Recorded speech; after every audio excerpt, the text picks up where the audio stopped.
Hey, good morning, guys. So as she said, I'm Jeff Kelfitt. I'm one of the chief architects at General Motors, as well as I manage a team of strategy and architects. So kind of jumping in, so a little bit about GM. So a lot of people say, oh, you deployed Azure RMS and this and that. What's the big deal? It's our scale that makes it really hard. So over 200,000 employees.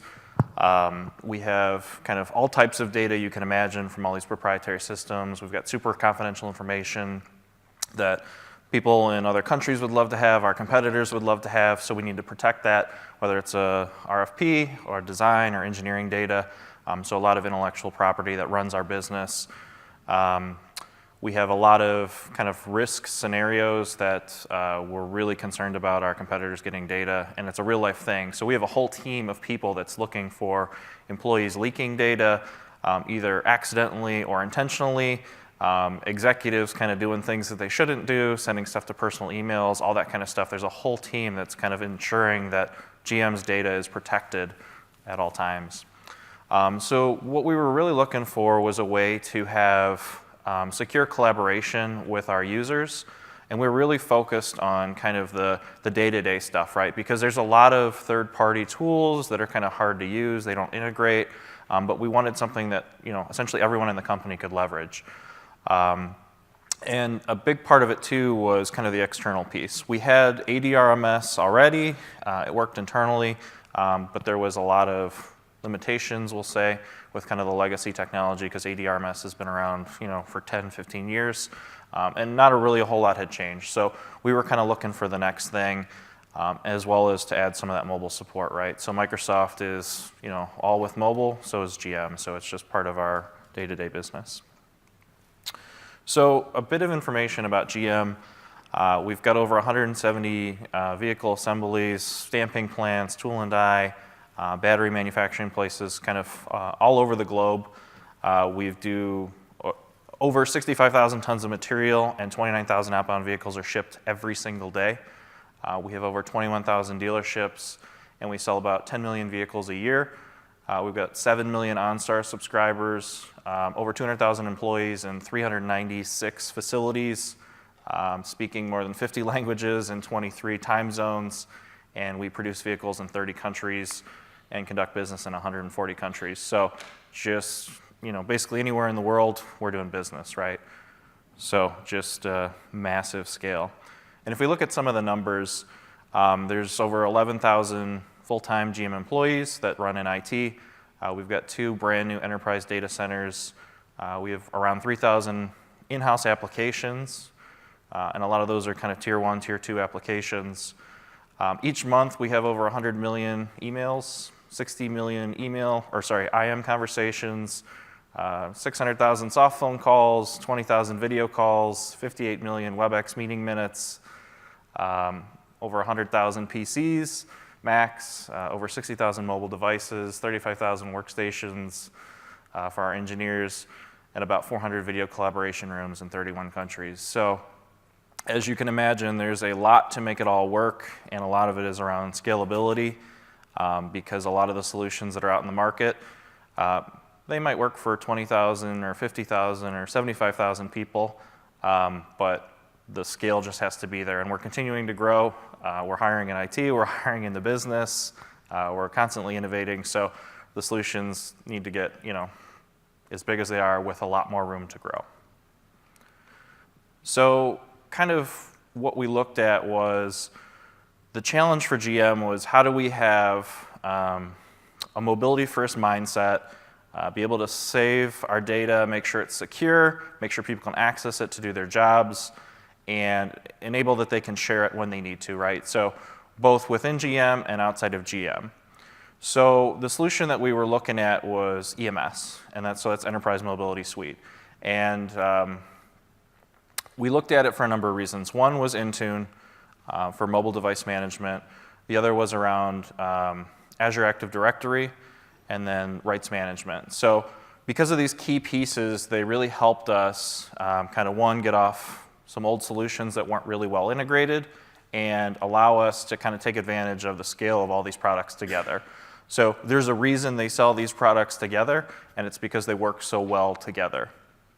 So kind of what our intentions are is we want our employees to kind of label and classify the data, and then we know what their data is, and we don't have to guess. IT doesn't have to say, well, can we dispose of this or not, or we got to take it to legal, or the business owner, but they left 3 years ago. We want our employees to classify the data when they create it or when they save it, so we don't have to do the guesswork later.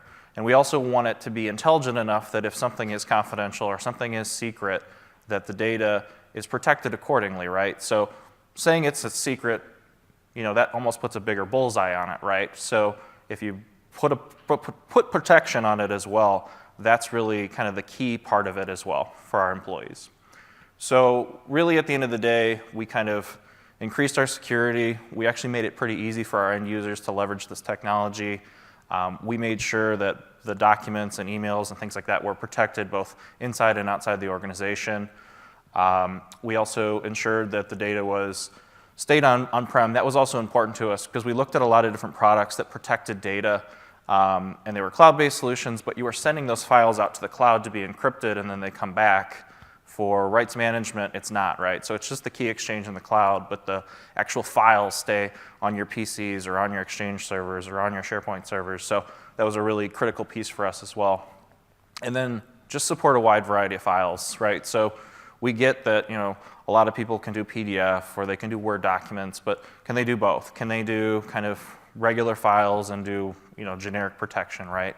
Are the vendors working with other vendors to do integration? So those are kind of the key things that we were looking at. And as we started to talk to Microsoft, it was clear that they were pushing the envelope on the integration with the other vendors, and that's key to us. And they kind of flat out said, hey, who do you work with? We want to work with those companies. You lean on them and we'll lean on them, and we'll get that integration that you guys want, right? We have an API, and it's been successful for us, right? Because we have key types of files that GM works with, so we've gone ahead and had that integration. And then at the end of the day, it's kind of around visibility and control, right? So we know that people will protect stuff, but we also know that litigation is going to happen, right? So we'll have to kind of remove that protection if something needs to go to the legal team or there's a subpoena or whatever it is. We want to know kind of what our employees are doing and be able to control it effectively. So the big thing for us, as I kind of talked about before, was that whole integrated solution, right? So as we started to go down this path, this was kind of GM's first piece of, we'll say, Office 365 and Azure was EMS, right? And so we started, kind of the pieces of Azure AD and Intune and kind of said, okay, let's see how things go. And then, okay, it went well, so let's roll on the rights management on top of it. And we found out that they really do work together quite well. And we found that things like the Azure Active Directory, we thought, okay, it's just a prerequisite to start working with this Microsoft Cloud stuff, but it really is the base for all the Office 365 and all the Azure components, as well as even some of the third parties, right? So you look at Adobe and other vendors, they're saying, well, we're not going to do our own thing, we'll just plug into your synced directory, right? So it's becoming kind of commonplace. That's making it easier for us to leverage this kind of core infrastructure that we stood up. We were also looking for kind of a single management environment and policy environment for all of these solutions, right? So we didn't want to have to create policies in all these different tools and solutions, so we could create it in one place. And we could even take what we've already created with ADRMS and just import it. So we didn't have to kind of rebuild and re-engineer all this. We were just able to bring it back in. The next piece was around secure sharing. So we had internal sharing with ADRMS, but it was pretty limited, right? So if it was Word, Excel, PowerPoint, it worked great. If it was anything else, not so great. So for us, it was the ability to share other types of files inside and outside with our suppliers, with our vendors, because there's a lot of stuff that GM sends out, like say a proposal or a bid or things like that, that we want to make sure that, hey, it goes to the Bob at Bosch and not Bob at Johnson Controls, right? And so when people are quickly firing off emails, did they send it to the right person?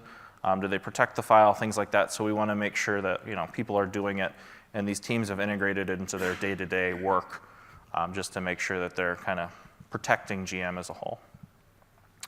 And then the last piece is around kind of the visibility and control. So we have the ability to look at the logging to see what users are doing. If there's questions of hey, are they using the tools appropriately? and then also kind of the control of the data, because at the end of the day, well, IT necessarily doesn't have the keys to decrypt all these documents.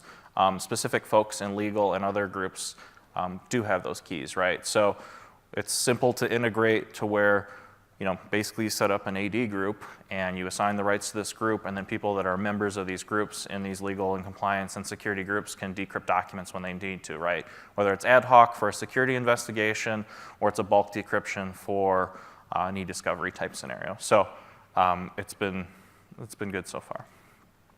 So kind of what I thought I'd do is, rather than kind of go through a whole bunch of slides, I would talk through a bit of how our experience went, right? It's probably more interesting to you guys anyway. So a little history, I guess, is we started with Lotus Notes, and it actually wasn't that long ago that we were still on Lotus Notes.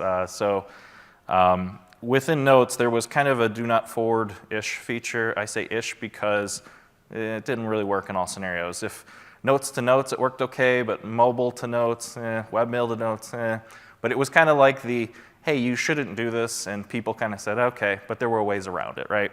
So we had that feature, and people had used it, and our executives and HR and other groups said, hey, you guys went to Exchange and Outlook, that's cool, but where's that do not forward thing? So we looked at kind of doing something custom. We said, no, this is probably going to be a bad idea, so we deployed ADRMS. And so ADRMS had its challenges. It was a stable product, but there wasn't much innovation. It was kind of like this thing that was in the corner, and no one really used it because it was super expensive.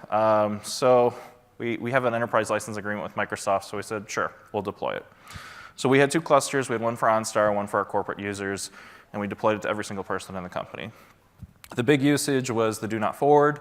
We also deployed some kind of employee-only templates to make sure that something didn't go to a supplier or a joint venture, things like that.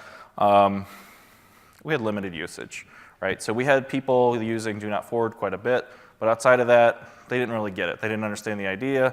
It was a little clunky, right? So you go to Word, File, Information, Protect, and then you check a box and you gotta type in someone's email address, and it doesn't use the gal unless you click this button, and you hit drop downs for a whole bunch of settings, and yeah, it wasn't great. So our users didn't really embrace it much. So we knew that Azure Rights Management was coming, so we had talked to Microsoft and said, hey, look, we get this new product's coming, but it's not out yet, and you guys aren't even willing to share with it. What do we need to do to kind of future-proof it? So they said the one big thing that we'd recommend is use a Talos HSM, because then when you have this environment with the Talos keys, you generate your keys in this Talos HSM, you'll be able to migrate it to Azure whenever this solution's available that we're still building. So we said, okay, we'll buy the Talos HSMs, we'll generate the keys for ADRMS in there, and we'll talk to you in a year or 2 when this thing's done. So we did that, and we were kind of okay. And then when we were talking more about, okay, how does GM kind of take it to the next step for mobility, that's when we started to seriously consider Intune. And then when we started to look at Intune, it said, okay, we need Azure AD, and then, oh, this next generation of rights management is included as well. So let's take a look at it. Got it fired up in the lab, and we're like, wow, this is really cool, right? So this has a lot of features we've been wanting, and it made it an easy choice for us to kind of go down that path. So kind of where we went next was we had to build kind of the foundation to use EMS, right? So we had to clean up our directory. We had to sync AD, the users, the groups. We went with a federated model because we weren't super excited about syncing our passwords, so we started there and figured we could add the passwords later. We had to set up all the user licensing, which doesn't seem like a big deal, but when you've got hundreds of thousands of employees, just the logic alone of trying to figure out, hey, he gets a license, but she doesn't, based on who's active, who's not, what country are they in, what's export compliance, what's this, what's that. There was quite a bit of work that went into just getting that little checkbox, right? So I think the engineer on my team who created this, he's got like 20,000 lines of PowerShell code to do all this work around the license checking and revocation and assignment. So there was a ton of work that went in to make the licensing a key piece of it. So okay, we did that. And then you had to do the ADFS integration. You had to set up the federation with Microsoft, kind of all that stuff. We started down the Intune path first, started to get all that set up, got mobile devices enrolled, and then we kind of moved into RMS. So what was kind of the process once we started RMS, right? So the activation was super easy, right? So you log in Office 365, you say I want to turn on RMS, and it's done. That's it. It was super easy. But it was all the other stuff that made it hard. So things like moving on to those Talos HSMs that I talked about before. When we go to import the keys, the bring your own key process, there wasn't a whole lot of people that had done yet. So there was Microsoft had tested in the lab, we had tested it in the lab, and we said, okay, we'll follow these steps. But there were some challenges there, right? Because we were like one of the first companies to do it. So that was a little more time consuming than we expected. But it seems like they've kind of figured it out as we've rebuilt it in the lab multiple times. It's been a lot easier. But it was kind of a foreign concept, right? Most people aren't generating keys on-prem and kind of importing them and Talos to Talos kind of exchanges. It even started out as in the beginning, you had to like get on an airplane to carry your keys out to a Microsoft data center. We beta tested the kind of do it over the internet process. But getting those keys is kind of hard actually. So my team used to do the kind of all the PKI, certificate management, things like that. So I knew the Talos infrastructure very well. And there's a lot of separation of duties, right? So people who have access to the data centers don't have access to the servers. People who have access to the Talos HSM don't have access to any of the other two. So, right, so you need this big committee of people to get in. Like, okay, I'm a key holder to the HSM, and I can log into, and this other guy can log into the server, and she can open the door for us, and he can open the safe for us. And you get all these people in, and then, oh yeah, you need 5 out of the 7 for the quorum of the key holders. So it was this big, elaborate event to get it, but it's more than just RMS for us, right? We have, master encryption keys for things like, the vehicle modules and OnStar and this and that. So there's a reason why it's so hard to get all this, get to these keys. So we did all that, and then we imported the templates. We created the kind of similar AD groups for us, so the all employees groups, kind of move those into Azure, and then we said, okay, how do we test it? So we started looking at kind of our base GM build of PCs, right? And we said, okay, Windows 7, Office 2013 was where we were at. Does it work? Well, it fails right away. That's kind of weird. So we're checking it out and like, okay, you need this patch which has this prerequisite in Office, and you need this Windows patch, and we kind of compiled this whole list, and after we got to all the dependencies, we said, wow, this is a lot of patches. There's like almost 700 megs of patches. So if you can imagine trying to get 700 megs down to over 100,000 PCs, it's going to take some time, even with a good network, right? Especially the remote links. And on top of that, there's some reg keys you need to do if you're already using RMS to kind of switch you from on-prem to the cloud. There's some other PowerShell scripts to kind of clean things up from the PC, delete the caches and the licenses and things like that. The good thing is they were already built, didn't require a whole lot of customization, which was nice for us. But we still had to kind of package it all together, test it, validate it. We've got different builds, that whole process, right? So, okay, we did that. PC's done, it's working pretty well. Package is a little big, but we can live with that. So then we moved on to Macs. So with AD RMS, you had support with Office 2011. With Azure RMS, there is no support for Office 2011, but it worked. I don't know why. It's not supposed to work. The support people say, we don't know why this works, probably the bring your own key thing. So I will say in our, it worked for us. It's not supposed to work. It's not supported, so take that with you well. But so we focused on Office 2016. And it was supposed to just work out of the box, no big deal, but the product was still beta at the time. So we tested it and didn't work. And we find out, oh, the RMS pieces weren't coded yet. So, okay, we'll wait till it's a real product and we'll test again. So Office 2016 GAs, and then it works as expected. We had a few issues with certificates. Essentially, the Macs didn't like the older SHA-1 certificates in part of the ADFS infrastructure that hadn't been upgraded yet. So we kind of worked through that piece, but for the most part, Office 2016 on a Mac has been pretty stable. So then the next piece was around mobile. So we knew there was an RMS sharing app that we wanted to test out and deploy. We knew that there was support for some mobile phones for email, for like things like do not forward. So we have a big population of Samsung devices for Android, and those work great. The support's already built in. You don't need to deploy any software or anything to the phone for kind of rights-protected emails. It just works really well. iOS, yeah, it's not a great story right now. So if our users get a do not forward email, they get an error message. It's a lot better with Azure RMS than it was with ADRMS. ADRMS used to tell them they needed to download Outlook, and so they're like, huh, what? Azure RMS at least says, hey, your device can't use this type of message, open it up on your computer. So I've heard from my friends in the product group that they're working on a solution to address that. So hopefully that will kind of make it a little easier on the Macs, or sorry, on the iOS side.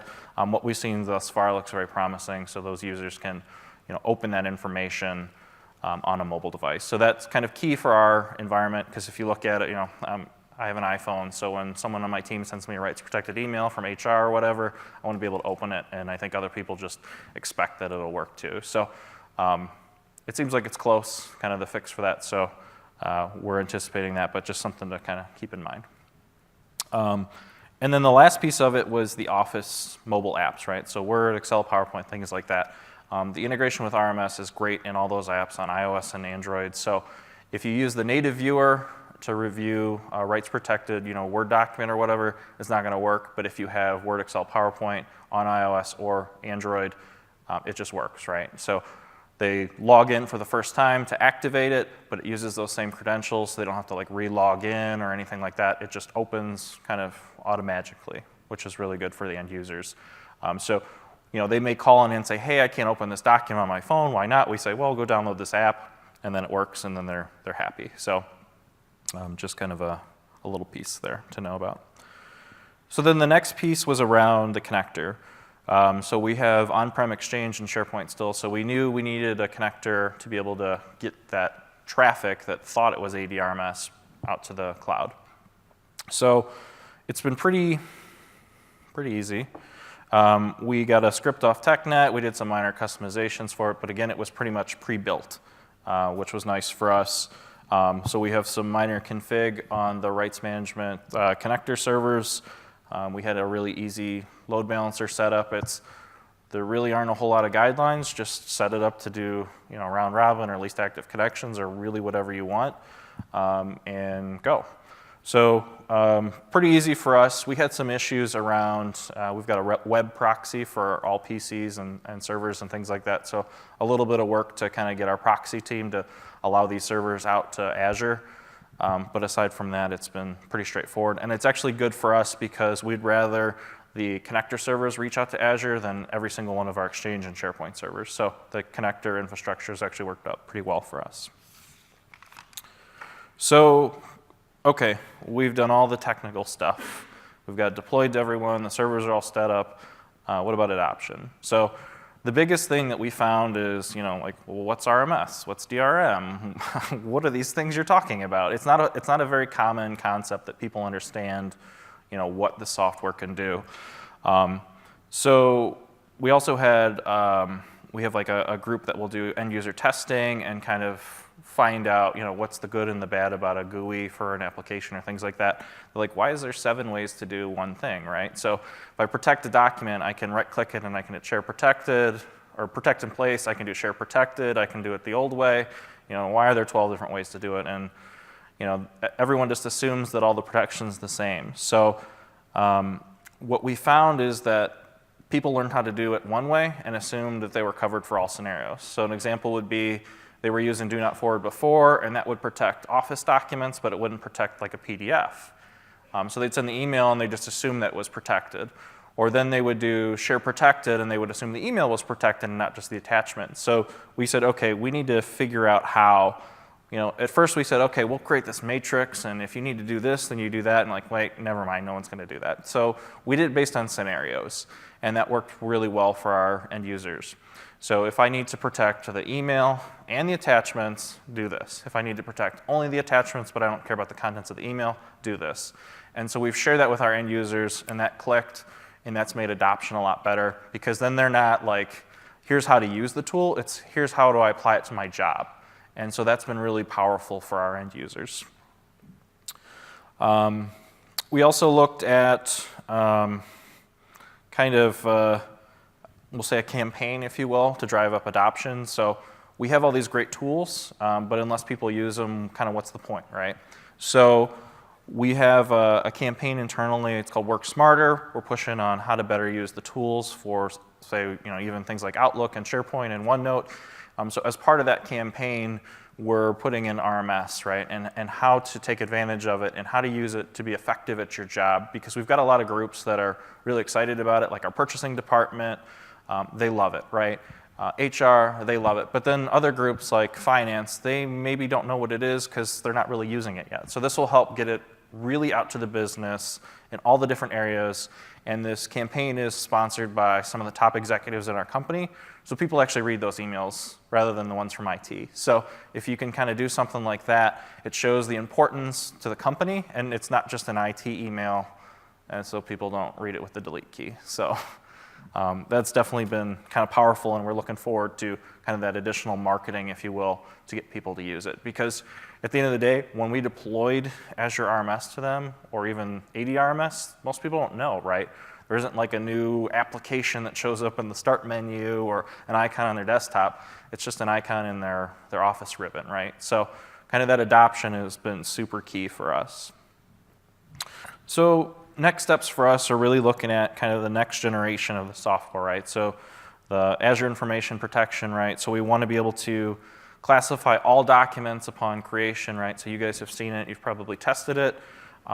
So we're really going there. We have a good process today for kind of what the definition of what a secret document is, what a classified document is, what's public, things like that. So we're going to adopt those policies or those rules, if you will, and put them into the software, and it aligns really well with our business. So we're excited kind of once that becomes a full-fledged product that we will kind of take that to the next step for our deployment. I think with that as well, taking advantage of the kind of automated policies and protection is also going to be key to us as well, because right now everything's driven by the user for the most part. But we're looking forward to hey, someone puts credit card numbers or a secret string of part number that we don't want to share or whatever it is, and it'll just be automatically protected, but make the user aware that it's been protected, right? And so that's key, because if we just start doing it in the back end, kind of like DLP and some of the other tools do, then it's frustrating for them because like, well, why did you block my email? Or why did you do this? Or why did you do that? This at least will kind of pop up and say, hey, we've reclassified your document because of this. And allow the user to say, hey, cool computer, you think it's this, but it's really not. And they can kind of declassify it as well. So it allows the good flexibility. So we're really looking forward to that. And our security and compliance groups are super excited about it as well.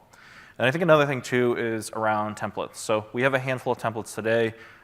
They're kind of big, broad, overarching templates that we know our users can take advantage of. But there's been a lot of desire to say, hey, I want a finance-only template, or I want an HR-only template, or I want legal within this small set of group and this one guy's vertical type thing. So we want to be able to do that, but we also want to make sure that we don't publish a zillion templates out to everyone, because then when you select a drop-down and there's 78 of them in there, people are going to say, all right, forget it, I'm not using it. So the scoped templates and automatic protection based on those templates are, I think, kind of the next iteration for us. It's going to be key. We're also looking at working with specific business units. So I mentioned before that we've got some groups that love it. Other groups don't really know about it. And we find that if we spend some time with some of the leaders in those different areas, they're like, oh, this is super cool. We can do this. We can do that. So our focus is to kind of go one more layer deep, right? So we've hit most of the big areas, and the ones that are interested have adopted it. Other ones have said, yeah, for my business, it's probably not super critical. It's kind of like going another layer down, because there could be people inside these different orgs. And as I mentioned, there's hundreds of thousands of employees. So just because one guy told us no, we've got an option to tell it to someone else. So that's going to be another piece that's definitely important for us. Another one, too, for us is the app integration. So obviously, Office is our biggest use case for a lot of our information workers. But we do a lot of work with Siemens and other big vendors on some of the proprietary tools we use. They're industry standard, but they drive our business, right? At the end of the day, Word documents aren't our key thing. It's engineering, right? So we want to get that integration with those suppliers. And we've been working with the product group from Microsoft. We've been leaning on our other vendors, and they're interested, right? It's not like it's pulling teeth. These vendors get that, hey, these CAD drawings are super sensitive, and other customers are going to want to protect it, and Microsoft is interested in integrating with these other parties. So it's kind of been like, you two talk and let us know when it's ready. And it's been working pretty well so far for us. The last piece for us is the DLP and security tool integration. So we don't use the Microsoft DLP tools and things like that. We use other products. So we're working with those third parties to get that integration. You've got the concern that someone could RMS something, send it out externally to the, another, we'll say, corporate account, right? Because you can't send it to a Gmail account with their own domain. And it's right now just an encrypted blob that kind of goes across the wire, right? So the vendors are working on that integration for DLP, but we want to make sure that, these tools can reach in and make sure people aren't doing things they shouldn't do. So that's key for us as well. And then some of the other security tools too, right? So things like antivirus, right? Again, it just sees it as kind of an encrypted blob, and it doesn't know what to check for. So granted, it's still protected when they go to protect it and when they unprotect it, but we want that deep integration across the board just to make sure people aren't, doing things they shouldn't do or accidentally doing things they shouldn't do. So some of the considerations, and then I'll wrap this up and let you guys do any questions you have. We're around, I guess these are some of the issues that maybe we stumbled on a little bit or we weren't necessarily expecting. So the first one was around the tracking portal. So we were super geeked about it when we saw it. We thought this could be super powerful. Me as an end user, like when I share documents Microsoft or this and that, like it's kind of cool to be able to see who opened the document and where they tried to open it, was it compromised, things like that. But our European users definitely did not want to be tracked. So they kind of wanted to have their cake and eat it too, because they want the ability to have secure messages. So if they have a grievance or a works council issue, they don't want anyone else to read it, but they don't want to be tracked. So we had to, unfortunately, turn off the tracking portal for all of our users. We're hoping that there'll be maybe a revocation-only portal at some point, please, Microsoft. But we're hoping that's kind of coming.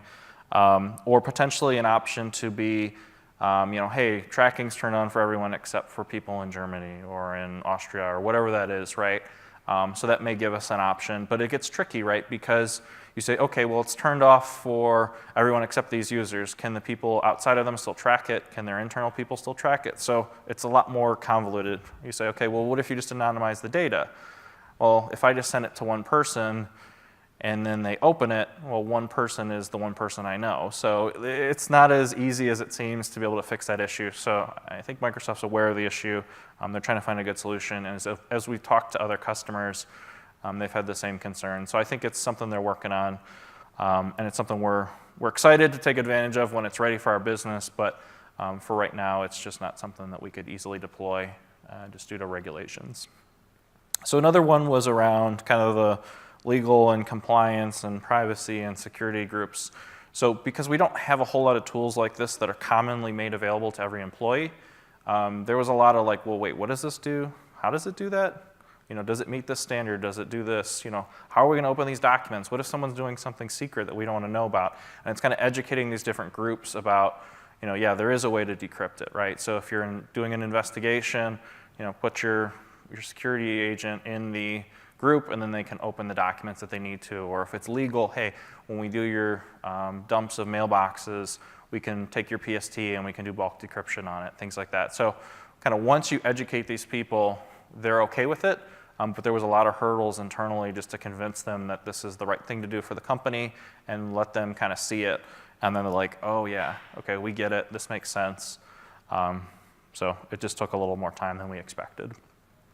The next one was around e-discovery. So that's definitely been a big piece. If you guys haven't heard, GM had a little bit of litigation issues a couple of years ago. So we've had a lot of work with our e-discovery team around kind of bulk decryption of files and emails and things like that.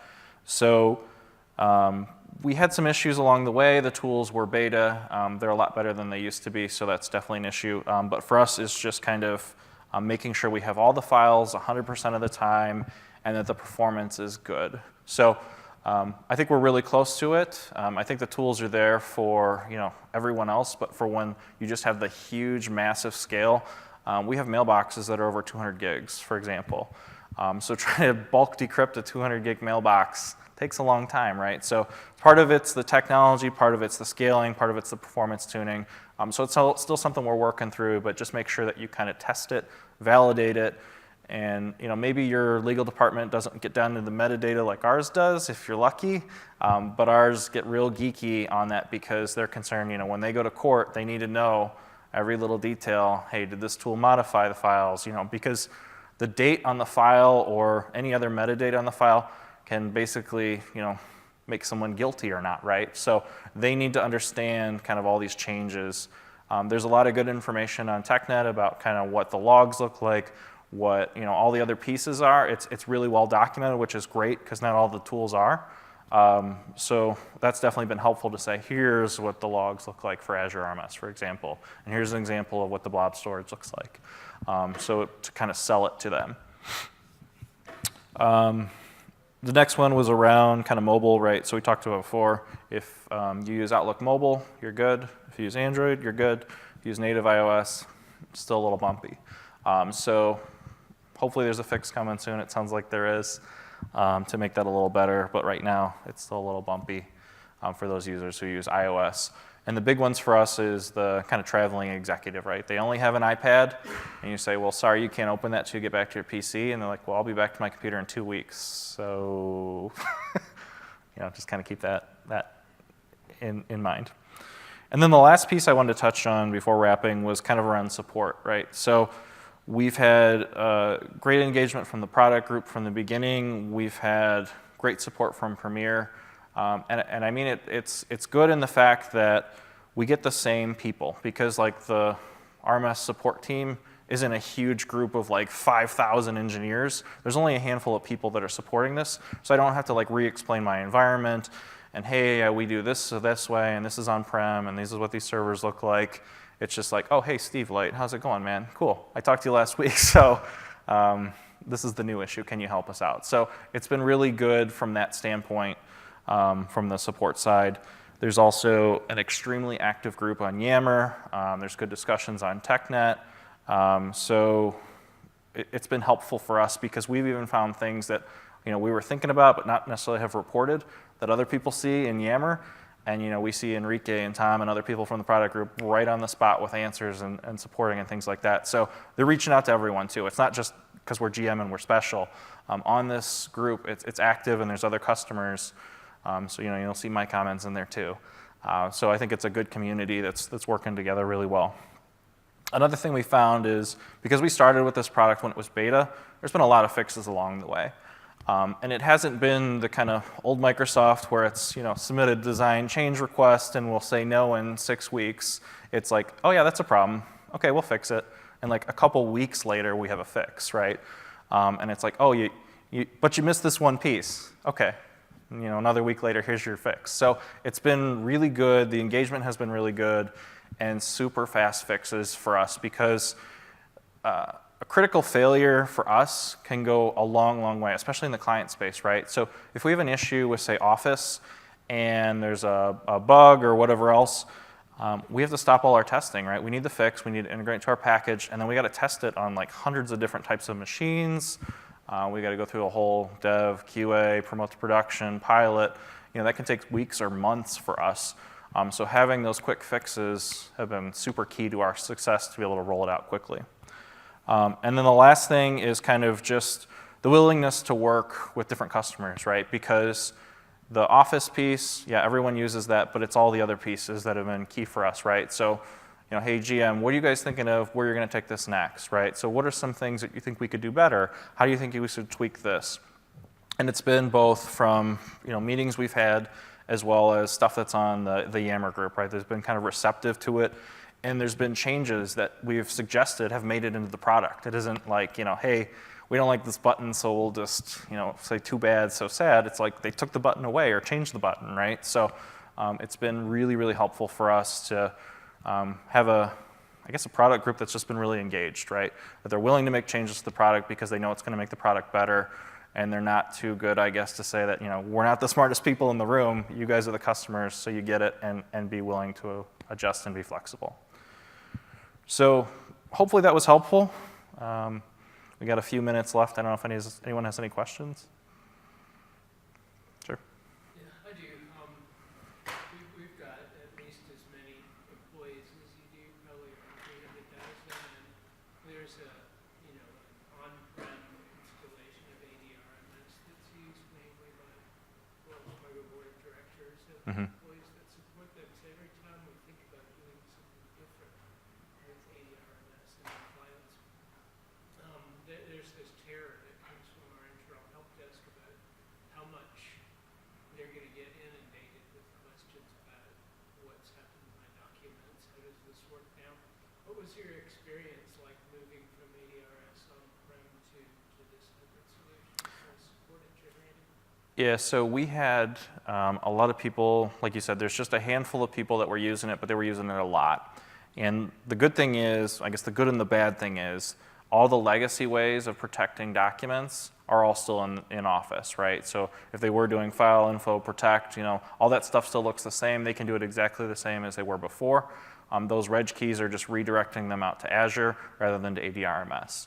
So people who were using it kind of the old way can continue to use it the old way, but we don't necessarily push that as the way we want our users to use it going forward. Because things like Share Protected is a lot easier to use for end users, right? It's not as geeky as the ADRMS way with the drop-down and options and all that other stuff. It's you hit Share Protected, and it reads the person's email address already in there and says, hey, protecting your attachment, and it's done, right? So we're pushing them towards the kind of more modern way. But for us, we haven't received a ton of calls on things like, hey, I used to be able to do this, and this doesn't work anymore. All that legacy functionality still works. We've had questions from people around, when I was talking in the beginning about, hey, I can do it this way or that way, like what's the difference kind of thing. So that's when we rejiggered our communications and our training to do scenario-based, because we found out just explaining how the tool works wasn't working for our end users. Going based on those scenarios was really key, that people are like, I get it. And so then they start to adopt it that way.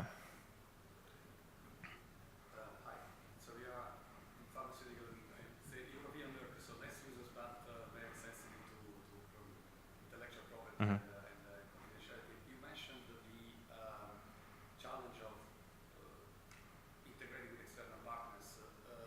Do you encrypt with RMS everything you share externally, or some part of it? And for those that you do, how do you handle for live accounts, B2B integration, so the end of the identity management, all this? Yeah, so we haven't forced any policies to based on behavior yet, or any DLP rules yet, because we're concerned that we're going to inadvertently do something the user's not going to know about, and then the person on the other side is going to say, hey, I didn't get it. Can you send it again to my Gmail or something?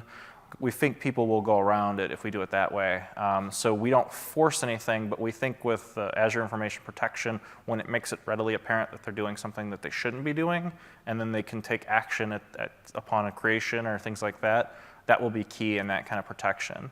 And we also understand that there's a lot of stuff that doesn't necessarily need to be protected, right? So if I send the golf outing photos, I don't need to rights protect that, right? So we don't want to put it on all the time. And there's also, there's kind of, it's a heavy touch to rights protect everything all the time, because it's a little slower to open the first time, it makes it a little harder to open on mobile, that kind of scenario that we don't want to necessarily put it on all the time and just allow users to self-select. For those documents that the user complies, let's say, protect correctly, do you have operational challenges like sending to an external, not federated or not federated AD, live account, anything that you want to share about the operational challenges of people asking how to do it? Yeah, so we found that if they use the RMS sharing tool like the Share Protected, it blocks the ability within that agent, if you will,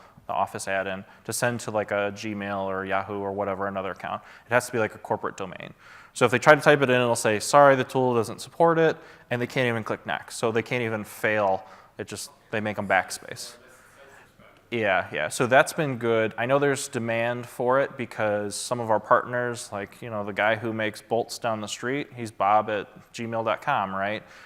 So blocking it all together, it's good and it's bad.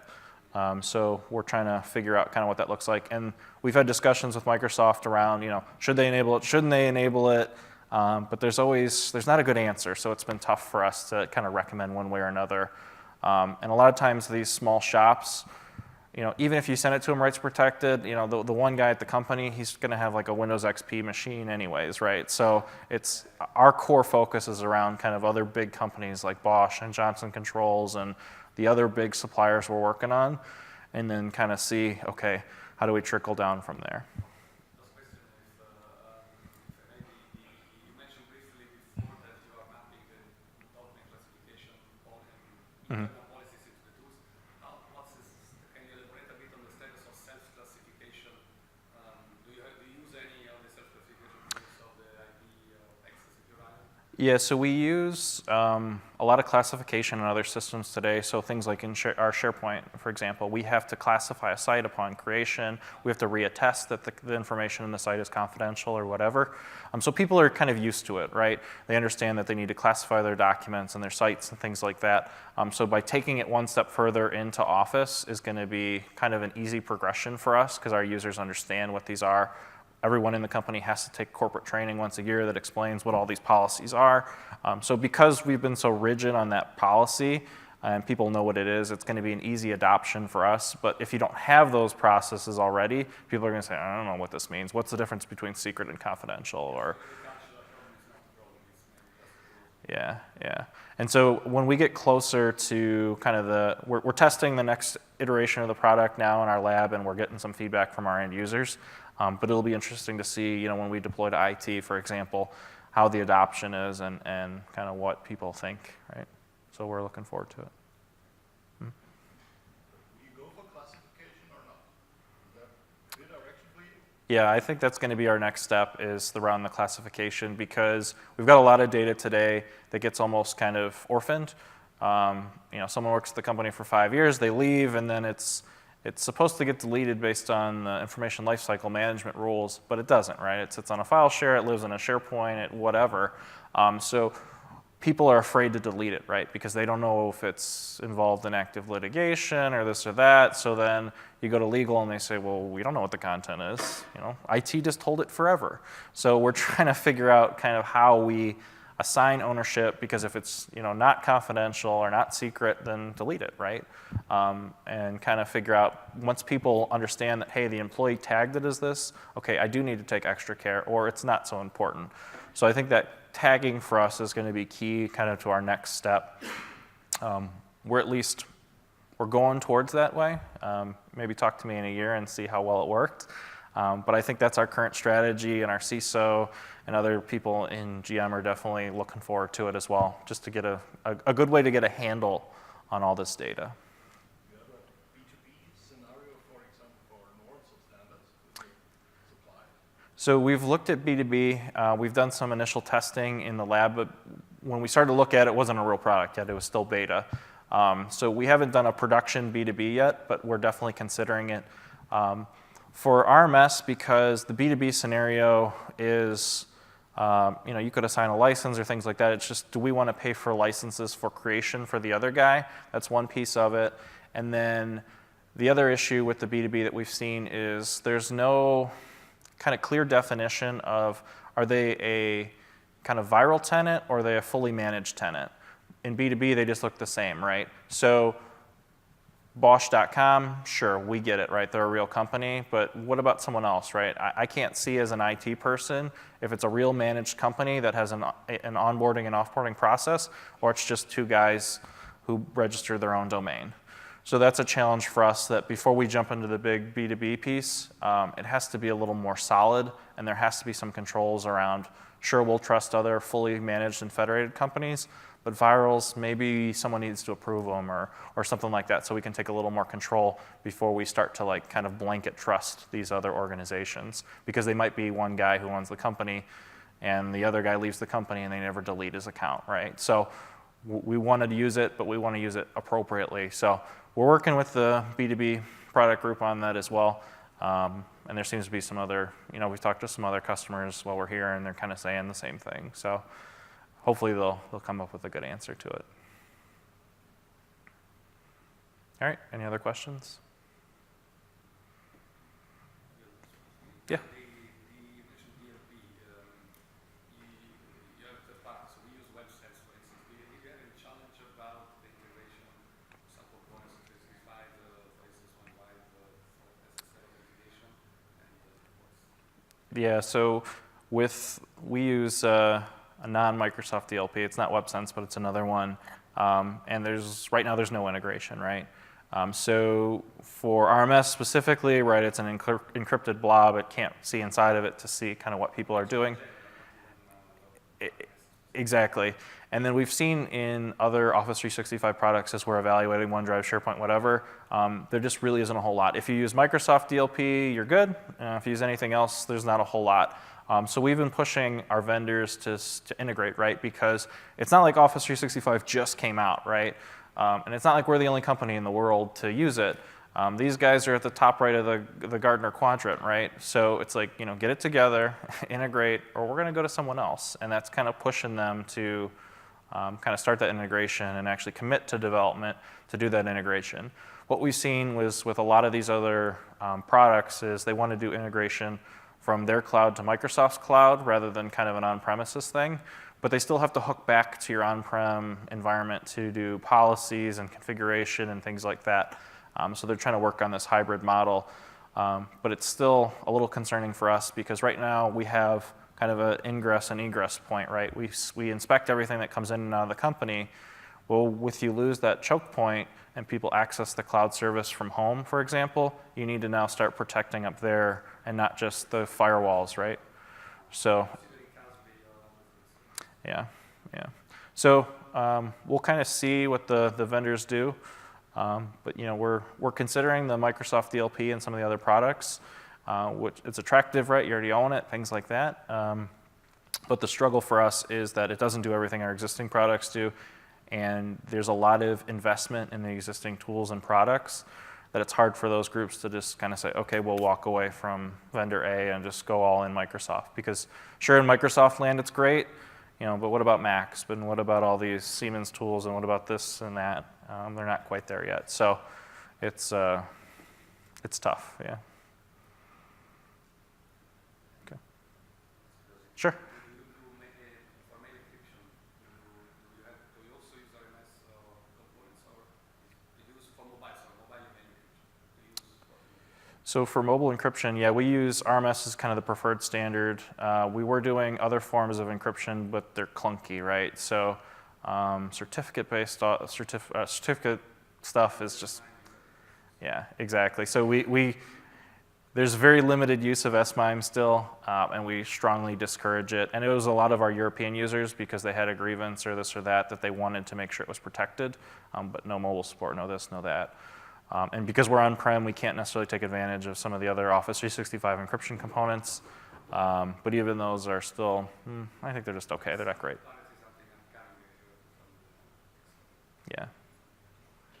Yeah. So right now, the preferred method is RMS, yeah. Okay. Any other questions? All right. Well, thank you all very much for coming. I know it's Friday, and everyone's looking to get out of here, so I appreciate your time. Thank you.